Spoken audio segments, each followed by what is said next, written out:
நண்பர்கள் அனைவருக்கும் வணக்கம். இன்னைக்கு நம்ம வீடியோவில் உங்களுடைய ஆதார் எண்ணை மறந்துவிட்டால் நீங்கள் இனி கவலைப்பட தேவையில்லை. ஈஸியாக அதை எப்படி தெரிந்து கொள்வது என்று பார்க்கலாமா? வீடியோவை ஸ்கிப் பண்ணாமல் முழுமையாக பாருங்கள். ஃபஸ்ட் டைம் நம்ம சேனலை பார்க்குறவங்க மறக்காமல் லைக் பட்டனை தட்டி விட்டுருங்க. அண்டு நம்ம சேனலை சப்ஸ்கிரைப் பண்ணிக்கோங்க. அப்போ தான் நான் போடுற வீடியோ உடனுக்குடன் உங்களுக்கு நோட்டிஃபிகேஷனாக வரும். வாங்க வீடியோக்குள்ளே போகலாம். ஆதார் கார்டு இன்றைய காலகட்டத்தில் அனைவருக்கும் மிக முக்கியமான ஆவணமாக உள்ளது. ஆனால் உங்கள் ஆதார் எண் மறந்துவிட்டால் இனி கவலைப்பட தேவையில்லை.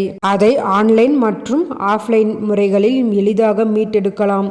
சில முக்கிய ஆவணங்களின் உதவியுடன் உங்கள் ஆதார் எண்ணை பெறலாம். ஆதார் எண்ணை ஆன்லைனில் மீட்டெடுப்பது எப்படி? உங்கள் ஆதார் எண்ணை எங்கேயும் குறித்து வைக்கவில்லை மற்றும் மறந்துவிட்டால் அதை UIDAI அதிகாரப்பூர்வ இணையதளத்தில் சென்று கண்டுபிடிக்கலாம். இதற்காக உங்கள் மொபைல் எண் அல்லது மின்னஞ்சல் ஐடி ஆதாருடன் இணைக்கப்பட்டிருக்க வேண்டும்.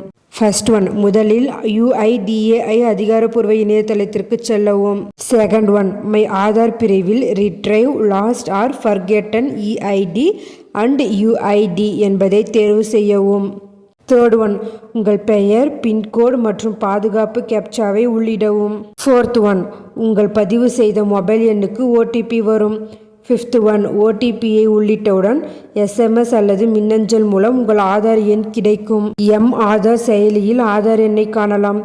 UIDAIயின் ஆதார் செயலி மூலம் கூட உங்கள் ஆதார் எண்ணை பார்க்கலாம். ஃபர்ஸ்ட் ஒன், முதலில் கூகுள் பிளே ஸ்டோர் அல்லது ஆப்பிள் பிளே ஸ்டோரில் இருந்து ஆதார் செயலியை பதிவிறக்கவும். உங்கள் பதிவு செய்த மொபைல் எண்ணுடன் செயலியில் உள்நுழையவும். உள்நுழைந்தவுடன் உங்கள் ஆதார் எண் மற்றும் மிக முக்கிய தகவல்களை காணலாம். ஆதார் சேவை மையத்திற்கு சென்றும் பெறலாம். ஆன்லைனில் ஆதார் எண்ணை பெற முடியவில்லை என்றால் நேரடியாக ஆதார் சேவை மையத்திற்கு சென்று பேன் கார்டு, வாக்காளர் அடையாள அட்டை போன்ற அடையாள ஆவணங்களை எடுத்துச் செல்லவும். செகண்ட், ஆதார் மைய ஊழியர்கள் உங்கள் ஆதார் தகவலை சரிபார்த்து ஆதார் எண்ணை வழங்குவர். நீங்கள் உங்கள் ஆதார் எண்ணை மறந்தால் அருகில் உள்ள ஆதார் மையத்திற்கு சென்று சரிபார்க்கலாம்.